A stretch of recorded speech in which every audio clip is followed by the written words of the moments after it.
Well, hello, welcome again to everybody here. Nice to have everybody so close, and of course everybody there.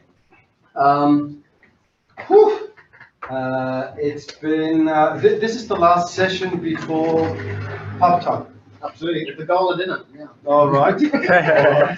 So make it quick. So no pressure. Can you just stop with your food? Okay. Steady. It's not going to be a presentation. What I set out to do is, after conversation with you, Craig, is basically to have a look at because it's the last panel, what we've looked at so far, and then go into how, because it nicely ties in with the subject of promoting social development within THE education. Now, I'll just do a bit of a laying the ground, and then I hope everybody here and over there is going to chime in. The last 2 days have been grand. I really took truckloads of notes, and if I may, I don't want to steal your thunder because you're going to do the wrap up after this. No, carry on. I'm doing what I just left. Don't worry. But what I wanted to do is just right from the beginning I started taking snippets and what take away from each of the panels. And from panel one, I took away from Tom Bond. I took away hospitality specialist or hospitable generalist. I'll come back to that. We had quite a bit of talk from there actually. Peter just now, enthusiastic Peter actually confirmed that a little bit when he answered the question of Paul's regarding, well, what are we looking for and what are you looking for in our graduates? Panel two, my heart stopped because she used the triple bottom line, which is the first thing on my next slide, and I'm like, oh, Elena, you should have spoken. But I really like the way she drew it up, and I have a bit of a expansion on that. So yeah, I really like what she had there. Leadership for sustainability is what I took away from hers, and of course the curriculum under siege. Love that, and I think our curricula are under siege from not only one side, actually under siege from two sides. We'll look at that. Then we had the iGraduate. What I took away, and what's been a common theme that I heard running through, is that in the ICE schools, there is a completion concern, about, or the completion concern of students during the COVID pandemic was significantly higher than in the non-hospitality, so non-ICE. And Arne Klaassen just left. He asked that question. And I think, again, it's something we may want to look at, and maybe we have an explanation, because it actually came a little bit back to Duncan's last slide, and when you were speaking about renewing, rethink, renew, refuse, and I'd like to make a bit of a point when I link it back to our social development topic. What are we actually looking for in our graduates? And I don't want to, stop here already, because otherwise you're not going to say anything. We also have the source market that you were talking about. I like that a lot. Transitioning through a career, question mark. What has that got to do with our curriculum? A lot, potentially. So maybe our curricula need to incorporate that some people may not want to stay in that career, but maybe they do, but maybe they don't. But because they are a little unsure about that, maybe they say, whoa, with this whole COVID crisis, who knows? The so-called, those of us who've been involved in also promoting and selling our programs know that hospitality schools, we've always been selling ourselves as, well, we're recession-free, we're recession-proof. You will always find a job. That's what Peter said as well. Right? You will always be fully be. So you will always find a job. That's great, which is maybe not the same thing for an architect or whatever you may study. So that's been a bit of our playing card until last year, and all of a sudden, schluck, that house of cards just came tumbling down. And now maybe we need to look at, well, what kind of a graduate do we need to produce, because we're already instilling additional things. We have micro-credentialing coming in. What is it that we might be able to introduce there? So, this concept of the permaculture of human talents, I'll come there. And the importance of range. Again, let's come to that. There's a reason to that madness. So as a recap, here's the 3 Ps. We've talked about it a lot.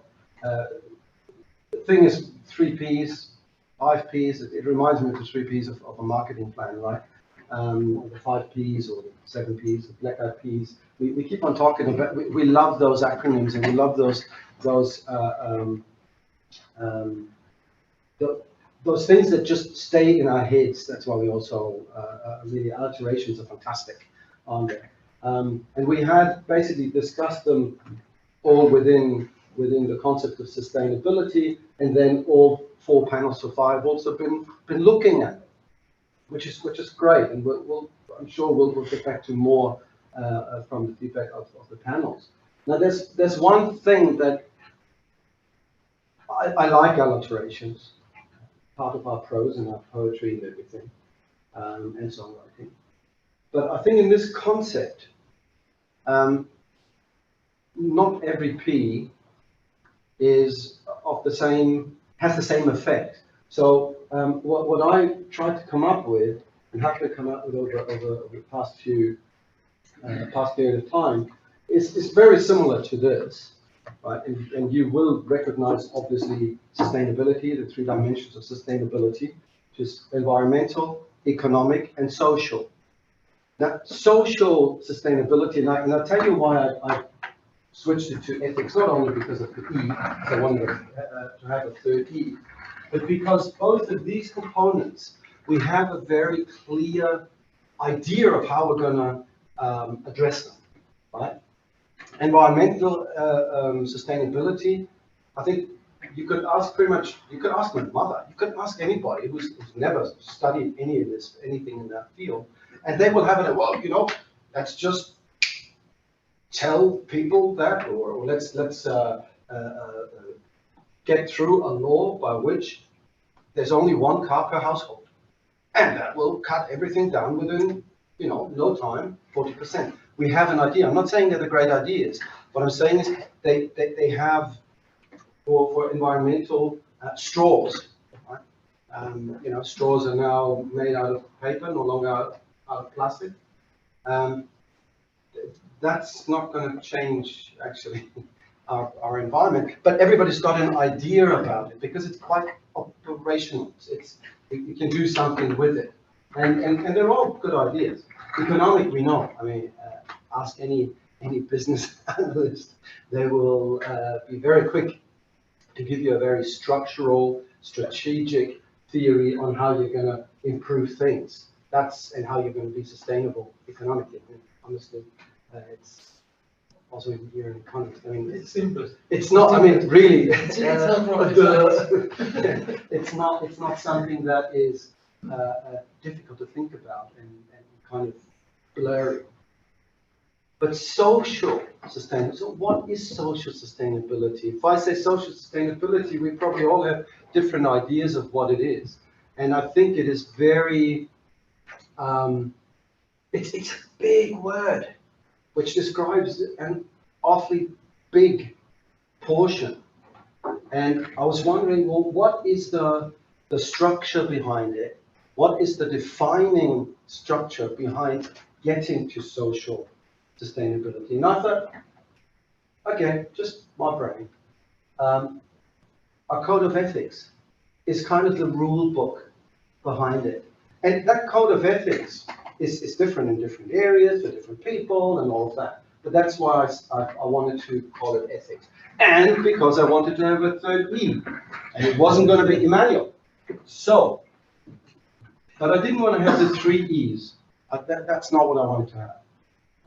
Because I personally think that this E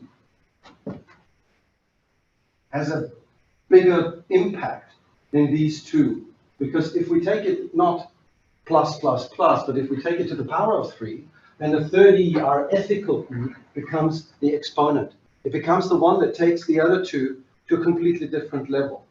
And quite frankly, this is how, for me, and you can argue with it or not, actually it doesn't really matter. I haven't won any prizes with it, so it's fine, not a problem. But it's what I would like to focus on, because what we've been hearing throughout the entire conference so far has been the focus on people, on this. It has been on that social, the people side of things. Now, I asked myself, what is our mission as educators in this case, of course, it's THE. But what's our mission?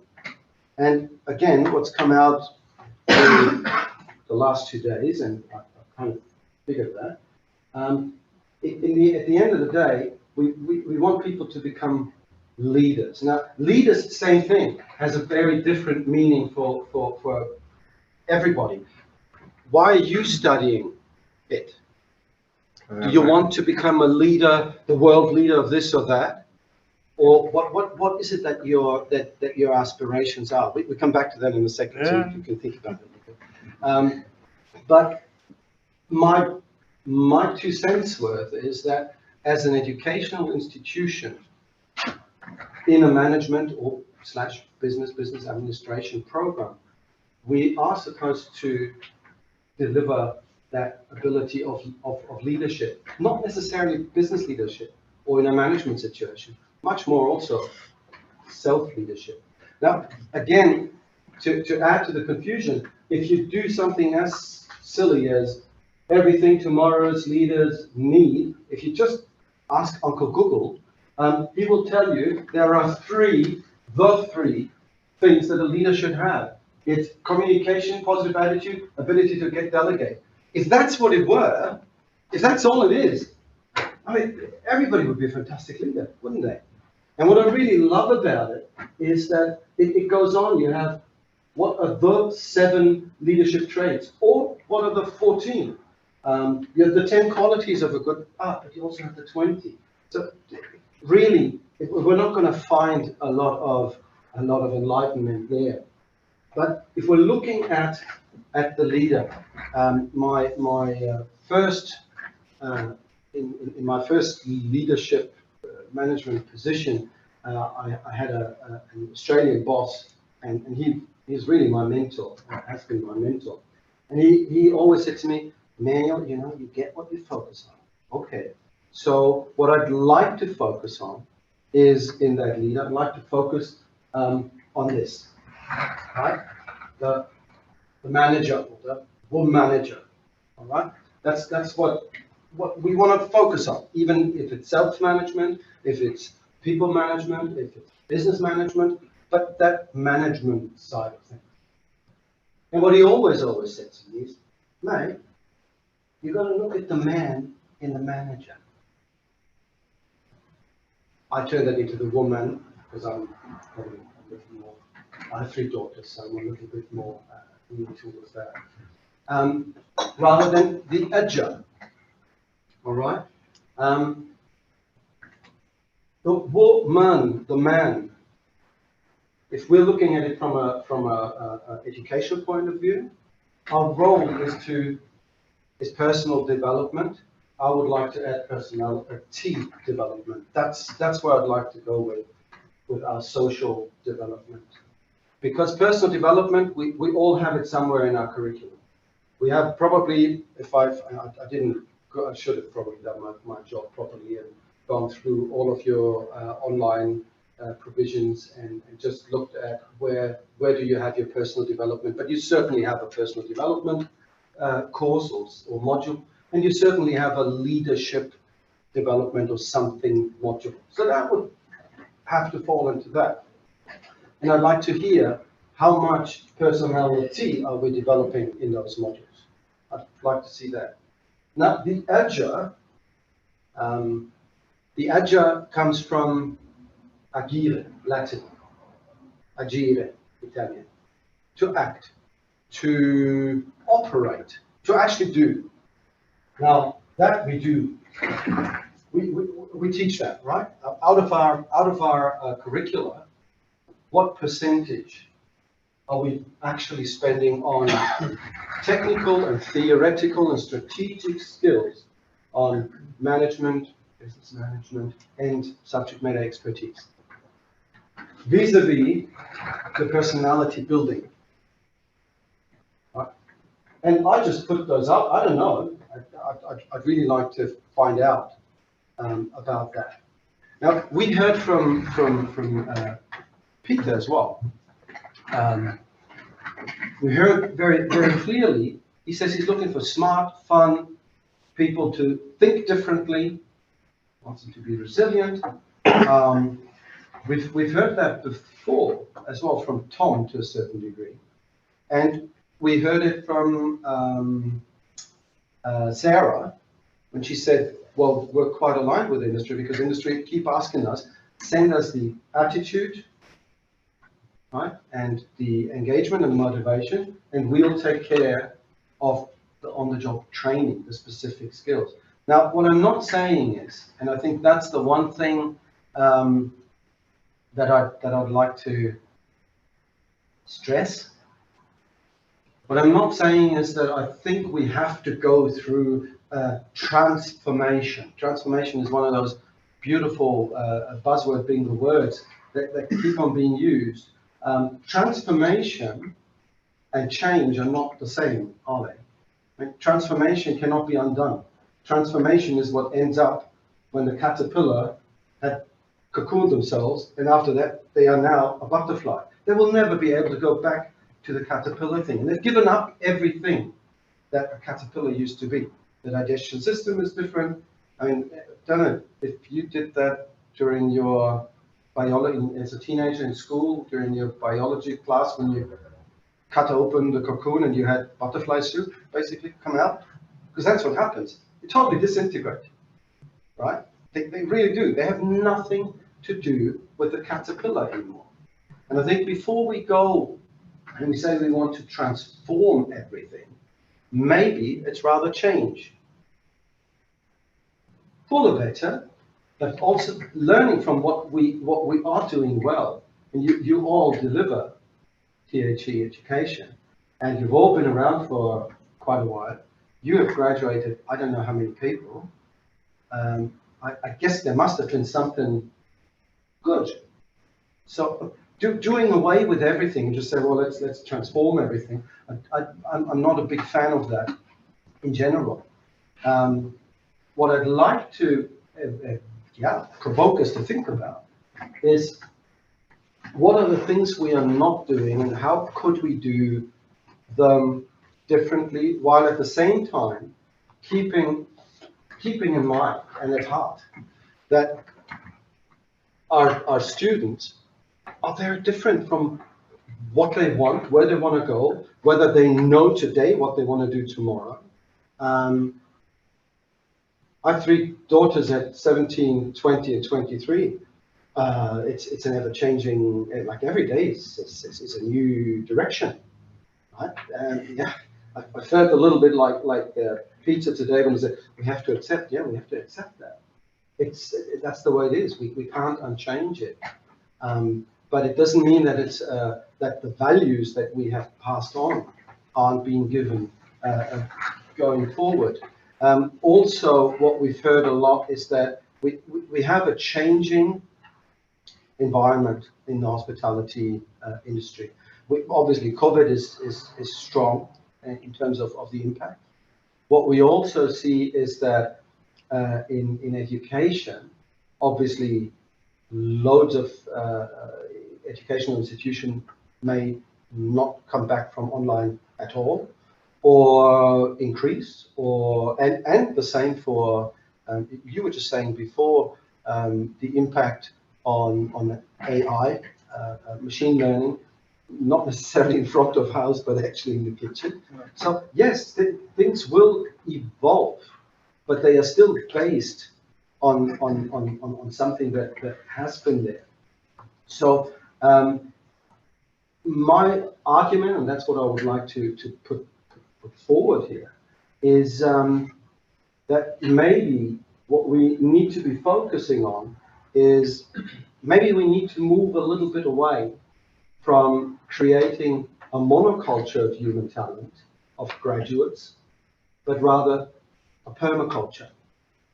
And what I mean by that is that, and if you all know, jack of all trades, master of none. Yeah, very true. But maybe jacks of all trades are actually masters of some, and kind of generalist in others.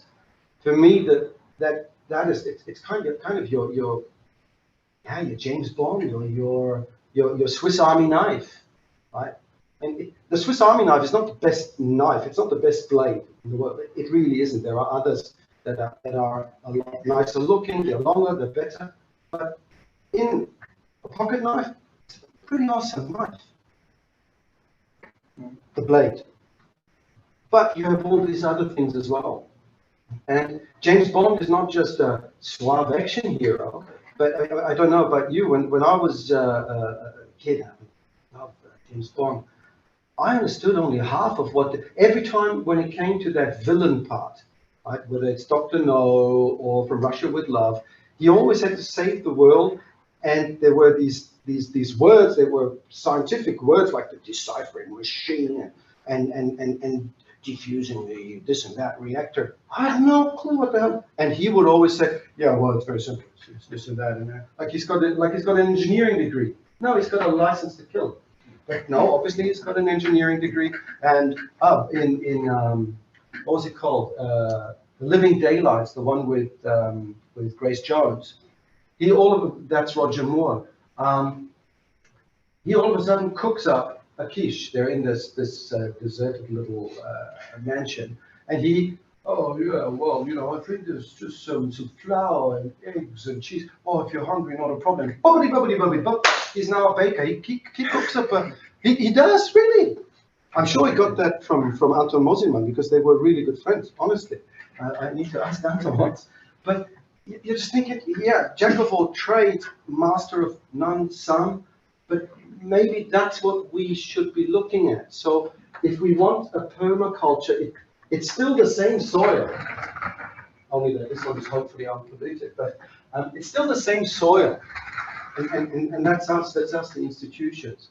But maybe we want to look at which plants we're actually cultivating that go with each other. Like Oswin, we were talking about your agrarian explorations. Garlic goes really well with leeks and keeps away the pests and the insects. And what are we doing? You were mentioning the CAMS, you said, right? That's the micro-credentialing.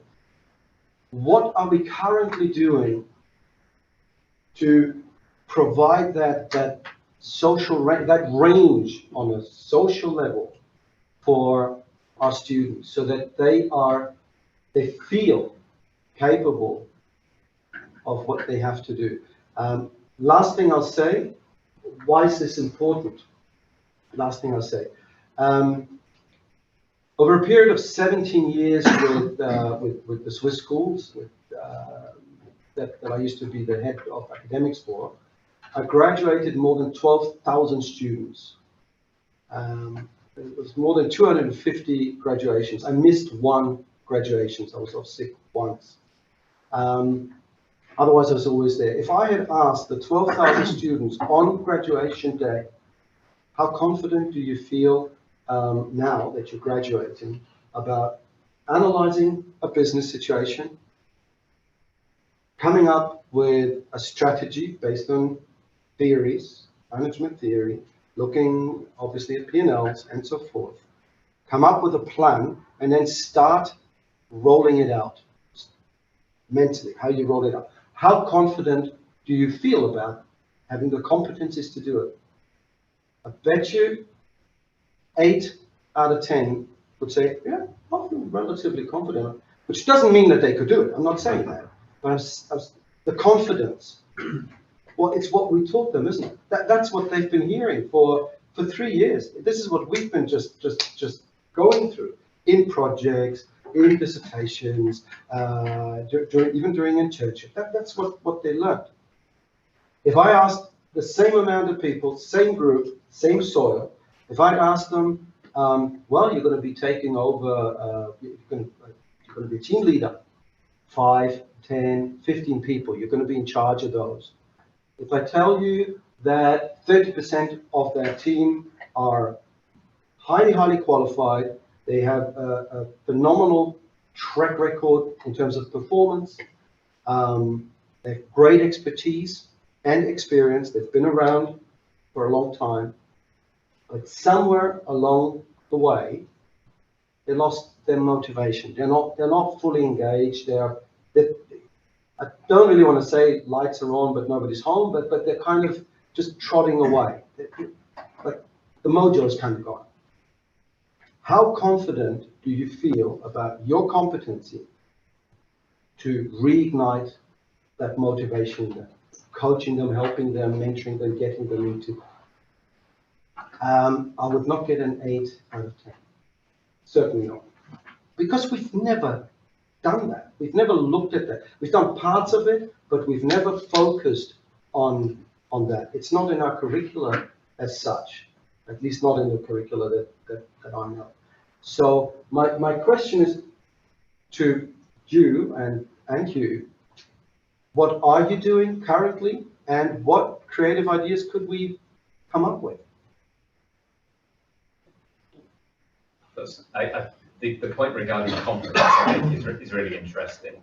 I remember having a discussion with a final year group a couple of years, well, pre-COVID, where I asked them about like the future of their subject within higher education, so where they would guide it in the future before they left, because they were going to go into upon graduation and so on and so forth. And the issue of things like confidence came up in terms of what you develop in, and some of them were saying, well, if you've got confidence, like if it's just flowing out of you, of every pore, then, that will lead the way, even if you can't remember things. And then one of them said, yeah, that's called blagging skills, and that's the way we do it. But so I said, okay, and we started to talk about degree programs, and so I said, okay, hypothetical scenario then. If I was to design a degree program where you're partly assessed on the amount of discussion that you have as an individual in that module, so you're graded on the level of interactivity that you have, how much you talk, points that you make, how you argue with me, those type of things. Would you guys be happy with that? And some of them said, well, it would certainly develop my confidence skills. And one of the students put their hand up and went, no, I hate that. I really strongly disagree with it. And I said, okay, why? And they said, because I'm not a confident person and I don't want to be. I do loads of work behind the scenes. Mm-hmm. I do loads of reading. I do loads of study. I don't want to talk in front of people in the lesson, and I shouldn't feel like I should be pushed into it.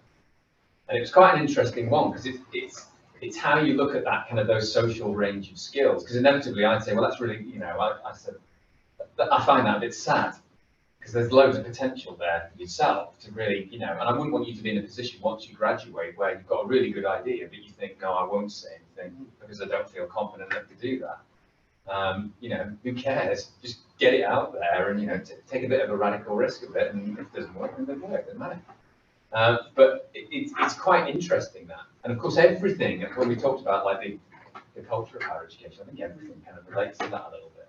Like, the fee and things like that, within the UK at least, that idea that, well, if I'm paying for this and I'll be paying for it for a long period of time, I should be able to make decisions as to how I interact with my degree, whether I want to or not. Mm-hmm.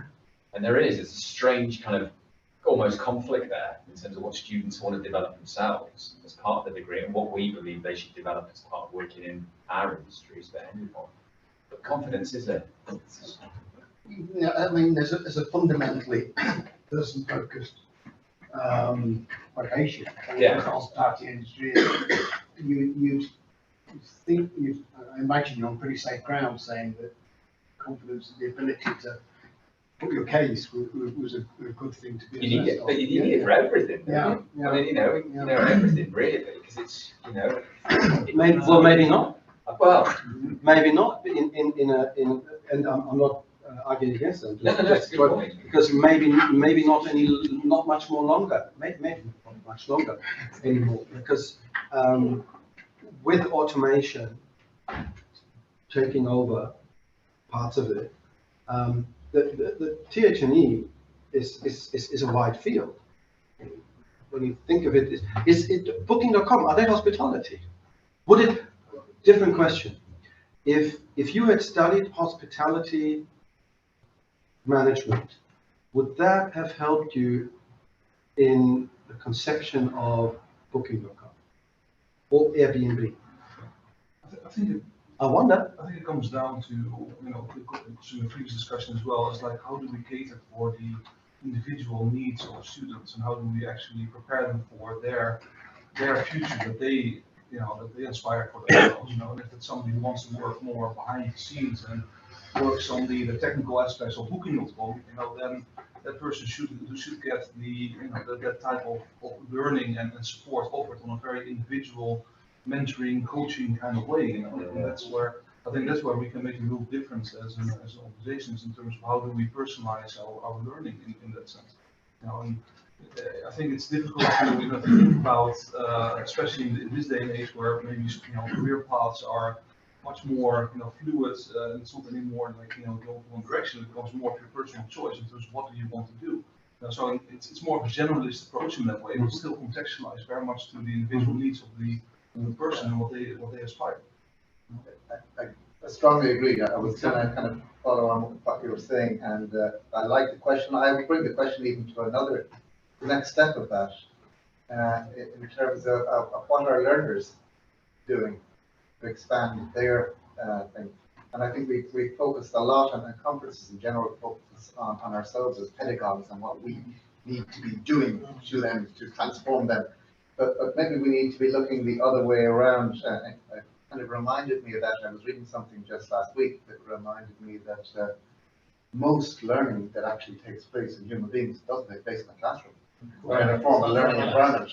It's in informal settings, and it's very often unintentional, especially in that social range that you're talking about. In the last couple of days, we've been talking about soft skills, attitude, values. So the more I think about it, I think we need to look more at our informal learning environment as opposed to our formal curriculum, and looking at things like values, environments, culture, and creating opportunities as opposed to formal assessments, creating opportunities for them to kind of go outside of their comfort zone and expand their social competencies and have these unintentional learnings. Do you think they should be? And I hate to say this, and my apologies. Do you think they should be credit based to provide the carrot for students? Because if they get the opportunity to say, if they get, I suppose, Incentive. because when at university, they get the opportunity to look at that, but a lot of students don't take it up because they feel I'd rather study on the stuff that I came to do, unless you say you have to do it. And then you'll see the benefit of it. And of course, then the other people who get involved in it, realistically, are the ones who have a genuine interest in it anyway. Where it's the ones who aren't probably that need the more help. Well, that's the other side. You've been in that field for a long time, haven't you? And I think it might be a question of interpreting the learning outcomes in such a way I just that. wanted to go back a little bit in that discussion, because John started out nicely. And what went so wrong? And then he started, being captured and being some sort of let's say, imprisoned in his previous and current jobs, and tries to operationalize. So I would like to remind you about what Peter said in the previous session. The problem may be that if you talk about social responsibility, that has to do a lot with ethics, morale, has to do with unwritten informal rules, etc. So how do we socialize people until they arrive at our doorstep? They are trained like, I say, monkeys to satisfy those who are in front of them. You know, you put the banana up, if you can grab the banana and go, then you get the banana, okay? This is what the normal system. However, but what you were saying before was very, very interesting. He said, the guys with the beard and those with the tattoos, those maybe with, you know, the nails through their nose and stuff. And I think if you would like to leverage this, we have to depart completely from what we did and how we do things, because that's a safe place. And have to really think about how do they actually perceive the world in the context they've been socialized in the last their first 20 years. So I think it's pretty radical. I don't like it, as you said before, the word transformation, I don't like it either. Because you have to be a transformative manager. Okay, I can destroy a business in 2 days. Yeah, oh, I have that's no easy, problem that's with easy. that. Particularly as an economist. I go to the bank, I destroy everything, and then, you know, I transform the business. It's bankrupt. However, no, but the issue here is a bit, you know, since people brought up also have some anecdote.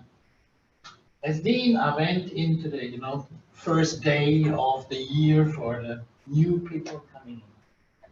And I saw all these faces, and then after, since about 5, 6 years, I went there and I asked a question, which is actually a book title of Bruce Chapman. You know, they were sitting there with their parents, and I said, what are you doing here?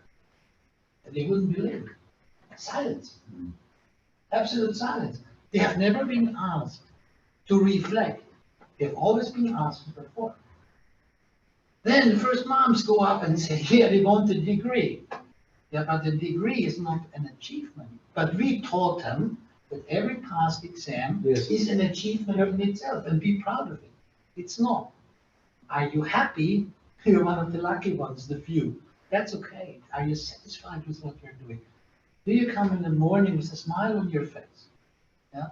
So I can also see this with colleagues. You know, for me, my job so far, I was exercising my hobby and I was paid. Not like a sports person, but reasonably well.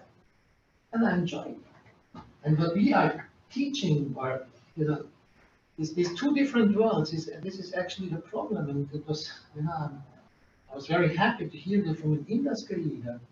Maybe we have, you know, we tell our students, you have to reinvent yourself 5 times during your career. Maybe, guys, it's time to reinvent ourselves before we start this talk.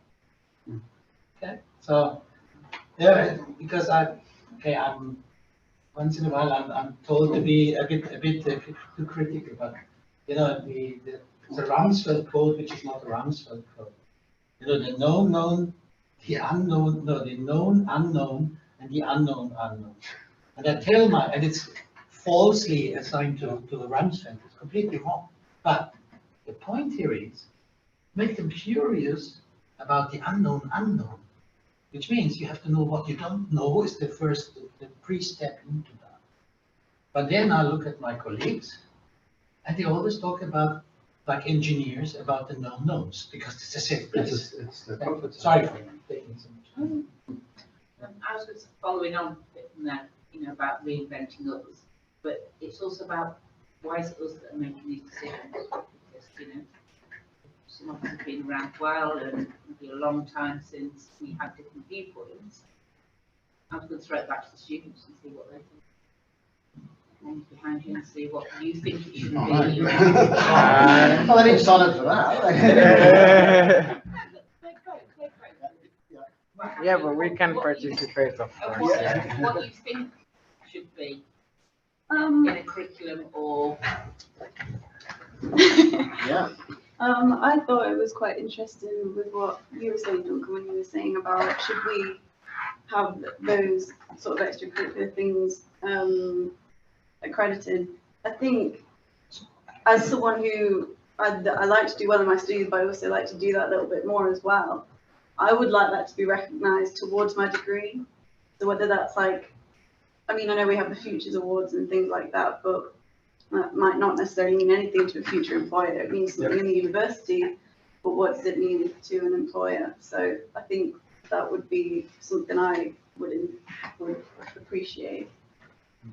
Yeah, I totally agree with what my colleague said, and I give too much value to the work experience more than to the assignments and all of that. Of course, they are important, but I think the work experience and the the way that you develop yourself when you are outside is much more important than us being in front of books or computers. So I think there are other ways of us learning better and from you guys to get more improvement from us, but it's still something that we can explore. You're absolutely right. But that is exactly the permaculture. Yeah. That is exactly it. It's the same soil, and but it's different plants, and but they can coexist, and they actually do coexist. They actually do fit well together. So what we're almost doing is we're cookie cutting. When you look at Paul's input, that's actually quite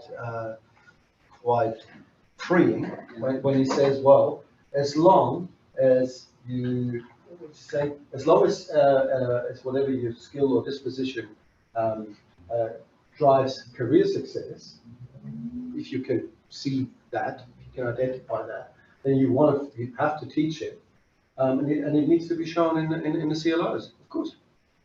Yeah. But then there are some things that maybe are what are assured success factors in our teachings. Which what are they? That's the danger. If you, and I absolutely agree, if you're going to invest time, effort into these things, then I think there should be credit bearing. I think they should be reflected, because it answers the question that Duncan raised. If I'm going to invest time in this and taking away from that, and if that is credit bearing, this is not, well, I'm wasting my time. You know, so you award something credit, therefore it's got merit, it's got value. I agree. Isn't there a danger though that then you start to focus on just getting the credit and just reaching the learning outcomes, when the whole element of this is that because it's not constrained by learning outcomes, I'm free to just learn as much or as little or as I like, you know? I think now being a third year, you see people doing that anyway. Yeah. So why not give people who want to go above and beyond the opportunity to do that and have it recognised? Yeah. And I do agree with the permaculture as well. I really do. I'm one of those people that likes a bit of everything, and I enjoy a bit of everything, and I don't want to be put in a box. And I think that is being a millennial. That's what you have to do. You know, you can't just. There's so many options now, and you see so many different options, and you think, why should I just do one when I can do all of these? And that's exciting. That's what makes me think, yes, I want to do this. This is the kind of job I want. I want to try it all. Yeah, and what it does is it creates personality, right? So people are different because we actually are. It's personality, and isn't that what Peter said he wants? I think we are still too stuck to the past and to older ways of studying and all of that. I have that issue with, so basically, we're monitored in relation to the graduate outcomes of students. Yeah, so after 18 months, if they have a graduate level position now, essentially it looks like that's really good success, exactly. So when a student comes to me and say, what do you think I should do in their final year? And they say, I'm thinking about going traveling for a year. What do you think I should do?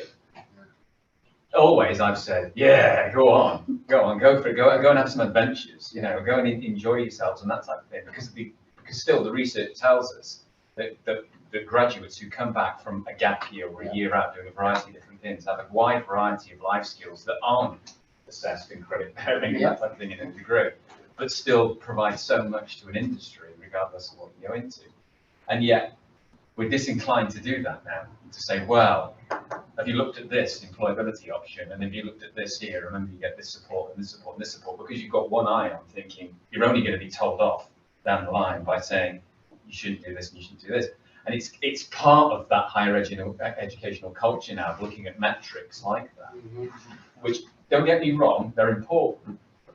But I think that, yeah, exactly. And I think that, to be honest, particularly within our areas, but within all areas really, there needs to be far much more of an open approach to it. I think that year abroad, year traveling, that is going to add so much value to you as an individual. You should actually give credits for that. Yeah, You yeah. know, you should take it even to the extreme. You know, so if you look at what companies like or institutes like Degrees, I don't know if you know what they're doing. You know, where they're creating this, you know, these learning journeys that incorporate all your, you know, your life experiences and actually attach a certain amount of credit to that. I mean, that is an innovative, you know, learning journey. That is something that actually, you know, I do this since 15 years. Yeah, 12 well, credit points free, which means you just have to document because that's a legal requirement. But people can do whatever they think is useful. 12 credit points of 180 is not much, but I think a bit of stuff. yeah, exactly. That's wonderful, right? It's like this as there's some form of, Yeah. you know, indication that they have indeed, you know, developed along the journey, that they have done certain things with exposed to different cultures, and therefore, you know, they have grown as an individual. If you can document that in one way, then it's a wonderful. But I would like to come back a little bit to, let's say, here we have the millennials as pointing out. Then we have educational institutions. Most of us are not millennials. Okay? As you pointed out, being educated, save money, get a safe job, etc., etc. So this is what we then try to convey to our children. Say, look, this is which is perhaps completely wrong.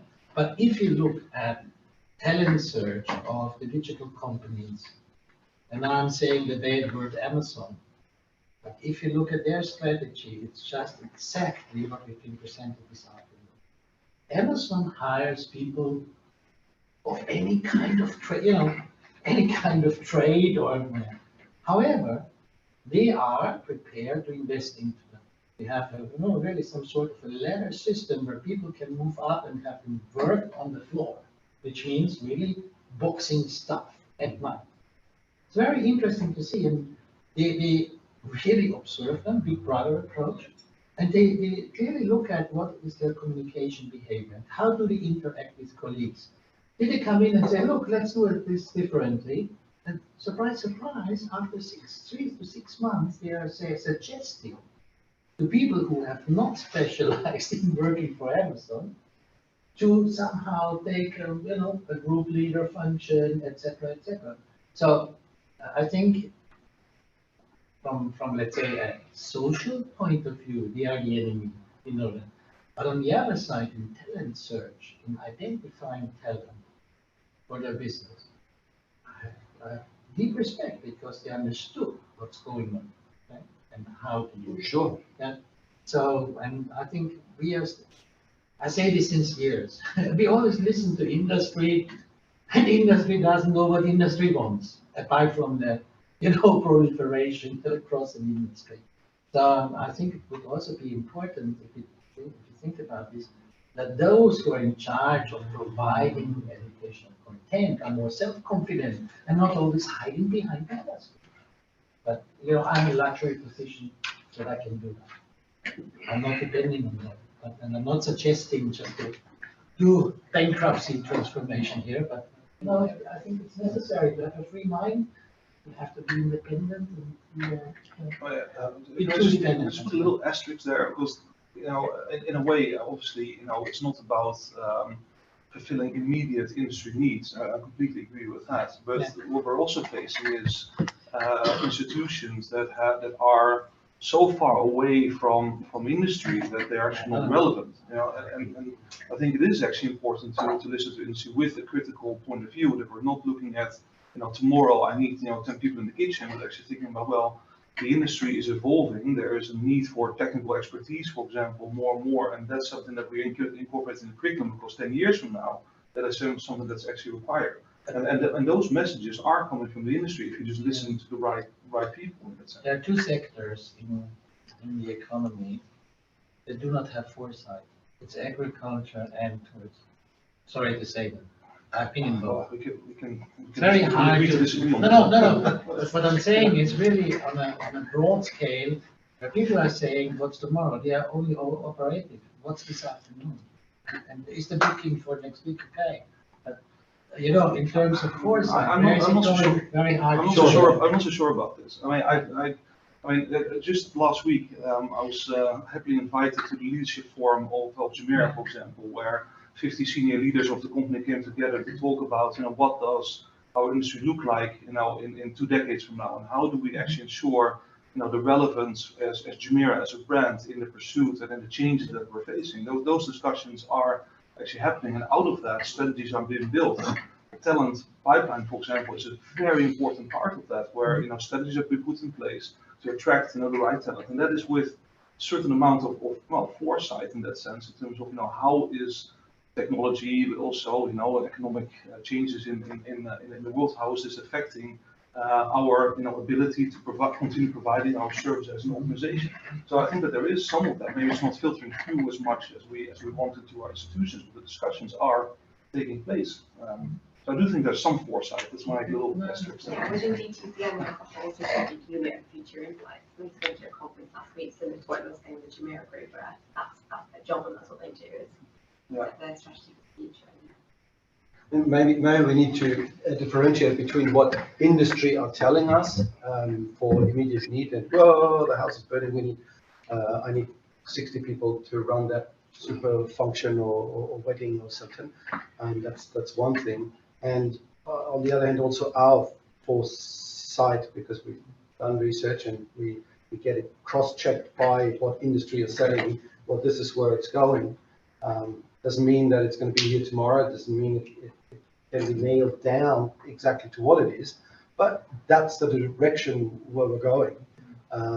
So how do we prepare people, and is the current curriculum, as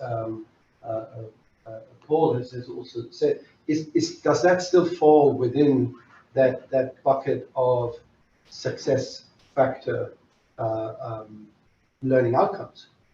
And because if that changes, then maybe we need to, and our challenge is always, for 17 years we've been looking at, within our schools, we've been looking at, there's this, and we want to get spa, and we want to get casino, and we want to get outdoor sports, and we want to sports and leisure, because it's all sexy topics out there, and we get more students, right? We all have that, I'm sure. And then you go, but I already have 10 subjects, and I think all 10 subjects are important. Yeah. And then you go into the sparring. No, it's not important. Yes, no. And at the end of the day, that is where the rethink and renew and sometimes refuse is maybe something where we need to say, well, then how necessary really are these 10 modules? Or the learning outcomes, how can they be interpreted in a modern way? Because things have changed. 40 years ago, almost, when I did my apprenticeship, a beautiful 5-star old school grand hotel, Budapest almost, I'd like to say. I learned for my final practical exam to fillet a roast chicken with 2 spoons. I learned that. I practiced for that. Do you know how many chickens were killed because of me buying them just to? Do you know how many times I did this? Once for the exam. That's it. That's it. Totally useless. I'm a web designer. 1999. I became a certified web designer. Weekend classes, web designer. The problem with that is, it was in 1999. It's useless today, what I learned. Absolutely useless. So that's what I mean. Where is that? Would it be good to know something about that coding and that kind of stuff today? Yeah, it would. But what I learned was absolutely useless. So all I'm saying is, should we maybe think, and again, I agree with what Paul says here, let's not go totally berserk. And again, I don't like transformation. I prefer evolution. But how do we evolve if we're not willing to discard maybe a couple of things that And who's the person, who are the people, who, if not you, to be, well, predominantly poised in such a way to take that decision, what is actually maybe not so much a success factor anymore. Again, it's the pedagogy, but coming back to, we need to evolve ourselves, right? Instead of thinking about what they learn, we probably need to focus more teaching learners how to learn and how to be able to evolve and do those things that you've just spoken about, because the formal curriculum will always be going out of date. So the graduate will always be going out of date unless we teach them how to learn instead of what to learn. Maybe. It's like what I think it's Paul has just put up there. The Yeah. skill. So I used to teach a course on okay, it's a micro course. It's a micro example. I used to teach a course Is it on credited? cultural. It's accredited. We used to do a course on cultural diversity, and I always made a point. I'm not going to teach the students what is UE culture for two reasons. One, Google can do it much better than me. You can find much more interesting examples. You go and you'll learn it out and about. I'll do that via example. So what I'll teach you is the theories that you can then apply wherever you go in the world, and then we'll use the UEE as examples. So then that way they get the skill, if you want to say that, of what the UEE is, but then they get the transferable theories that they can take anywhere in the world and apply it constantly. And those hopefully will not go out of date anytime soon. They've been around for the last 70 years. They should go on for the next. So that then is not a transformation. It's a change. You're just turning the skill from a skill that the end outcome is a skill to the end outcome is this desire to learn or understanding what you don't know and how do I improve myself and what am I weak in? How do I fix that? And you demonstrate that example with the current skills and maybe the future skills. So they get the skill sets, but they're just the example. The outcome is how do I find out what I'm poor at? What am I missing and how do I fix it myself? Yep. It's a good point. It's 3:30, so. Yeah, we better do. We could go on forever. That's great. Well, thanks, Paul. Evolution is not smooth. It often has a lot of disruption. Yeah, cool.